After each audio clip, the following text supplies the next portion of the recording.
नितिन जी गडकरी को कौन नहीं जानता। वो बहुत ही क्रिएटिव और अपना जो भी काम है वो सच्चे मन से अच्छे तरीके से करते हैं। तो एग्रोविजन में वो बात कर रहे थे। अभी 107 110 के आसपास पेट्रोल के रेट है। 110 में जो गाड़ी जितने किलोमीटर चलने वाली है उतने ही किलोमीटर वो 62 रुपये में कैसे चलेगी, इसके बारे में उन्होंने बात की है।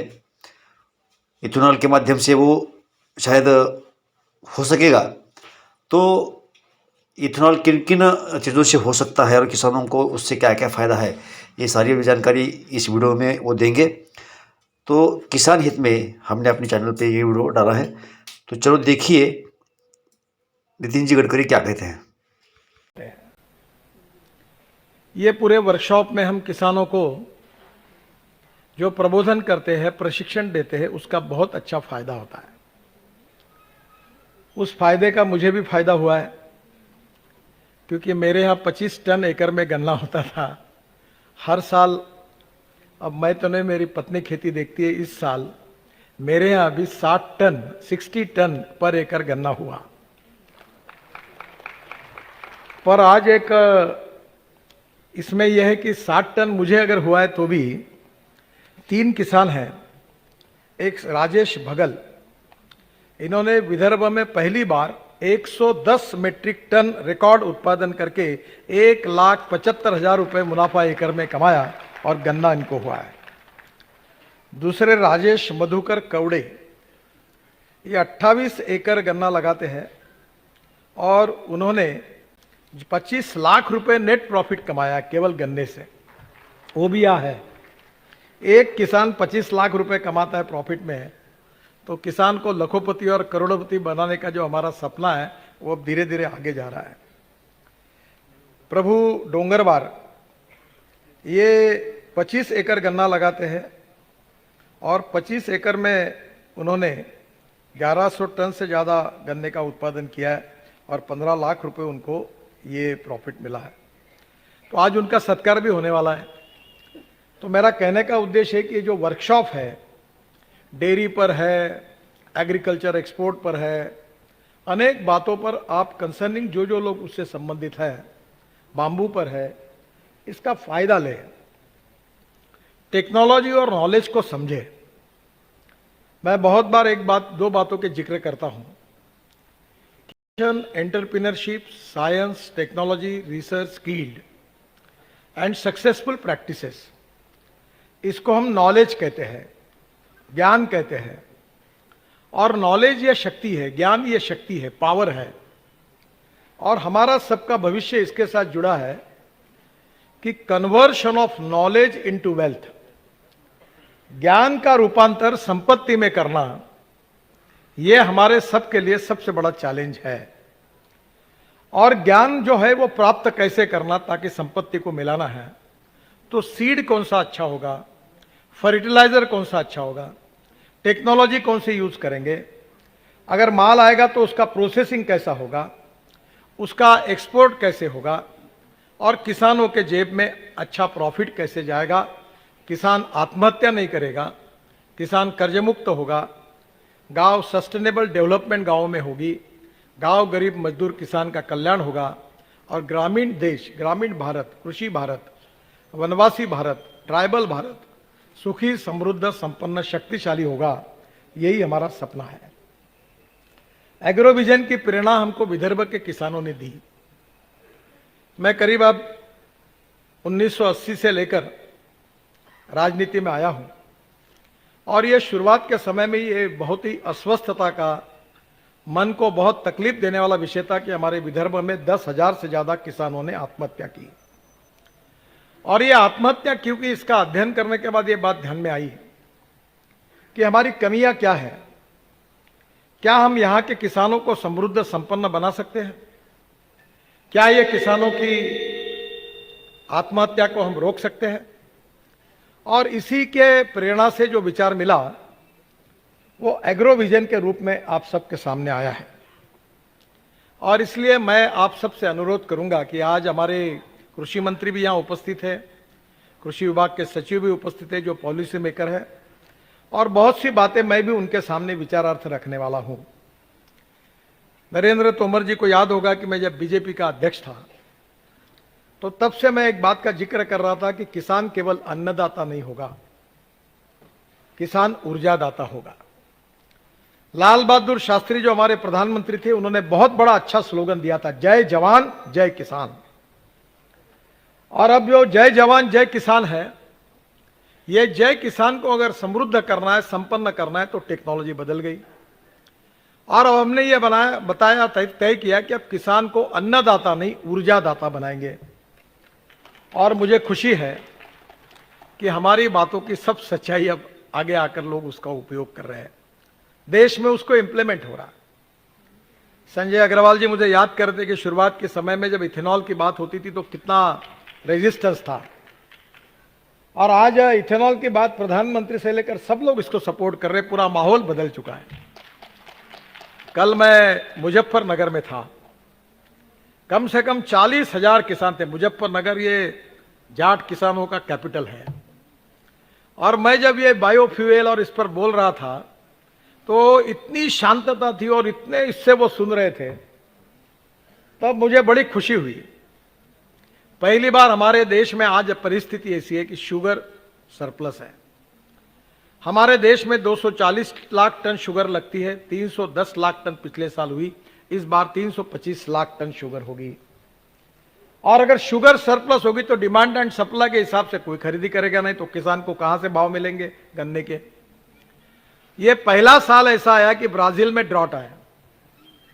अब हमारी शक्कर एक्सपोर्ट होने लगी है, और इसलिए स्वाभाविक रूप से हमारी 60 लाख टन अब एक्सपोर्ट हो रही है, जिसके कारण इस साल तो राहत मिल जाएगी।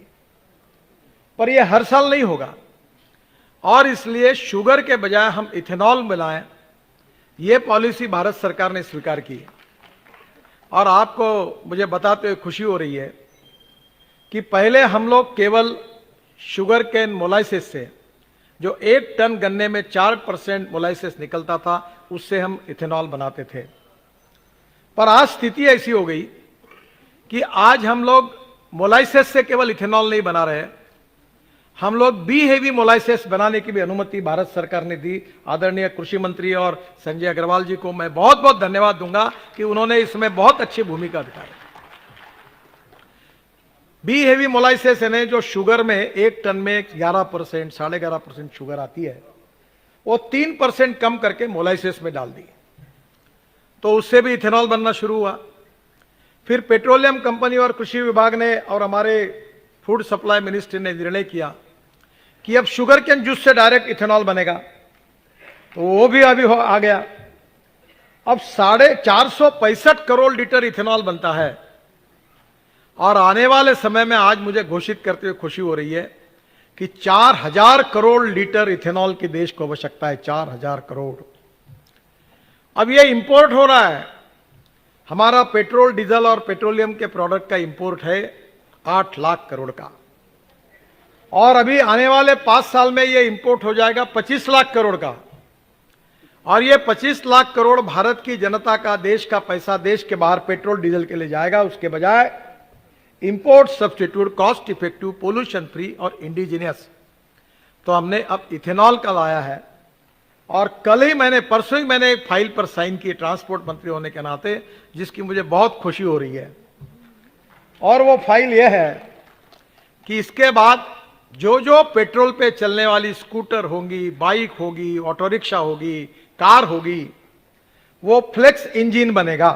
कीमत वही रहेगी, कीमत में कोई फर्क नहीं। एक फिल्टर बदला है, और जो वॉशर्स मेटल के थे वो रबर के लग गए। ये ब्राजील में, कनाडा में और यूएसए में ऑलरेडी है। और मुझे खुशी हुई है कि टोयोटो कंपनी के मालक और एमडी विक्रम किर्लोस्कर मुझे मिलने के लिए नागपुर आए थे, और सुजुकी कंपनी के भी एमडी मुझे मिले, हुंडई के भी मिले, और जो जापान के एम्बेसडर है उनका नाम भी सुजुकी है। कल मेरे साथ थे, गाजियाबाद में वो थे। और अब सबने एक्सेप्ट किया है कि अब हमारी कार अब 100% फ्लेक्स इंजन पे आएगी। तो पहली बात तो ये कि अब आपको इथेनॉल के पंप खुलेंगे और हीरो होंडा नहीं, अपनी टीवीएस और बजाज दोनों की स्कूटर और बाइक तो आप वापरते ही हो। अब इन्होंने फ्लेक्स इंजन पे बनाई, मैंने ही लॉन्च किया है। अब मेरा हाथ जोड़कर आपको अनुरोध है कि देश के किसान के बेटे अब पेट्रोल पे चलने वाली मोटरसाइकिल और स्कूटर ना चलाए, 100% बायो इथेनॉल पर चलने वाली स्कूटर और बाइसिकल चलाए। इसमें आपका फायदा है। पेट्रोल का भाव 120 रुपए लीटर है और इथेनॉल का भाव 62 रुपए लीटर है, तो 30-40 रुपए लीटर बचत है आपकी। अब इथेनॉल की कैलोरिक वैल्यू थोड़ी कम है और पेट्रोल की ज्यादा है। 1 लीटर इथेनॉल अब वो 800 ml पेट्रोल के बराबर है। पर रशिया में एक संशोधन हुआ और मेरा तो ये मिशन है, तो मैंने हेमंत जाम्बेकर करके जो केमिस्ट्री के प्रोफेसर है धर्मपेट कॉलेज में थे, जो हमारे साथ काम करते हैं, अभी यहां है कि नहीं मुझे मालूम नहीं हो, उनको मैंने रशिया भेजा, रशियन साइंटिस्ट को यहां बुलाया, प्रेजेंटेशन हुआ, फिर इंडियन ऑयल के चेयरमैन को, पेट्रोलियम सेक्रेटरी तरुण कपूर को हुआ और पुरी साहब को हुआ, और उन्होंने यह सिद्ध करके दिखाया कि 800 ml और 1 लीटर पेट्रोल इथेनॉल जो 200 ml कम है कैलोरिक वैल्यू, उन्होंने एक स्पेशल टेक्नोलॉजी लाई है जो मशीन में इथेनॉल एक इसे घुमाते हैं और थोड़ा सा एडिटिव ऐड करते हैं, तो इथेनॉल की कैलोरिक वैल्यू पेट्रोल के बराबर है। इसका मतलब यह है कि 1 लीटर पेट्रोल में जितना एवरेज मिलेगा उतना ही 1 लीटर इथेनॉल में मिलेगा। आम के आम गुठले के दाम, तो अब कोई नुकसान नहीं है। अब मुझे बताइए कि 120 रुपए लीटर के पेट्रोल के बजाय 62 रुपए के इथेनॉल में आधे प्राइस में तुम्हारी जो 5000 रुपए आप पेट्रोल डीजल पे खर्चा कर रहे हैं वो 2500 पे आएगा, तो तुम्हारा फायदा होगा, पोल्यूशन खत्म होगा। और इसलिए फ्लेक्स इंजन के एडवाइजरी के ऊपर मैंने आज वो इशू भी हुई होंगी, और मुझे खुशी है कि giant automobile manufacturer Suzuki, Toyota और उसके साथ साथ हुंडई, तीनों ने भी एक्सेप्ट किया है, और 6 महीने के अंदर ये गाड़ी या स्कूटर बाजार में आएगी और किसानों के इथेनॉल के पंप खुलेंगे और पेट्रोल के बजाय इथेनॉल का उपयोग होगा। ऑटो रिक्शा भी इथेनॉल पर चलेगी, कार भी इथेनॉल पर चलेगी, BMW, मर्सिडीज, टोयोटो, हुंडा, फोर्ड, ये महिंद्रा, टाटा, ये सब कार जो होगी पेट्रोल इंजन की, अब ये 100% बायो इथेनॉल पर चलेगी। अब आपको इथेनॉल के पंप डालना है। अब मैं कोई भी चीज खुद किए बिना किसी को सलाह नहीं देता। मैंने ये इथेनॉल के पंप खोलने के लिए एक पेट्रोलियम कंपनी, हमने लड़कों को बोला खोलो, बोले कि इसमें कोई प्रॉफिट नहीं, बोलो खोलो। अब मैं 200 करोड़ का टर्नओवर है, बहुत से कार्यकर्ताओं को मैंने पंप दिए।